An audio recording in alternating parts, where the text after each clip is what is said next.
that about 83% of all employment happen with small businesses. And excuse me, if you don't have a small business, then you have nobody to work for you. And I would say to young blacks, get into entrepreneurship. We will never catch up with white America till we get into business, because there's a thing called tax write-offs.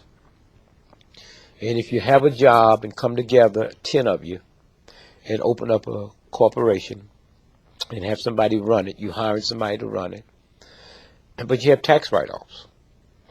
98% of people that fly first class on airplanes would not be there if that wasn't a write-off. And yet, on that first class, they gave away last year $800 million, almost $1 billion of free whiskey. But if a welfare mother asked for some apple juice for the baby, she's laughed at. And so I would say entrepreneurship, and then understand that we will never survive as a group until we get into communities and not neighborhoods. A community is, I control the police, the banks, the schools, the firefighters, and I control the flow of the money. And I have no problem when I go in a Jewish neighborhood and the shop owners are Jewish, and I go into an Italian neighborhood and the shop owners are Italian. I have a problem when I come in a black neighborhood and the shop owners is not me. A Korean has a right to come in and buy my shop for $30 million more than it's worth. That's good business.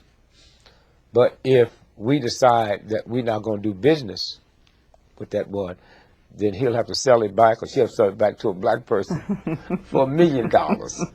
And then the money circulates, and that's how you change. We've been so busy dealing with the hurt and the pain and the misery and glamorizing a handful that have made it, that we have never really looked at, like they say, your role model. If you haven't got a role model in your house, you should fall on your knees and pray to God, because something is wrong. Yes. And so I would say to young folks, it's not about alcohol, but it's hard for me to say that to you when a 5-year-old got to reach past mama's beer and papa's wine to get some mayonnaise. I would also say to young folks that the number one drug that will wipe you out is not cocaine, it's not heroin, it's marijuana. And they deliberately make that a recreation drug, but it stays in the muscles, it stays in the blood, and it will wipe out your memory bank. And also, this is the first time in the history of TB that TB has always been known as poor folks. It's the first time that TB is not running rampant in the ghetto. It's running rampant in middle income white America, because it's the marijuana that they spray, and that's no accident. And so I would just say to young folks, you have to reevaluate everything you've been taught.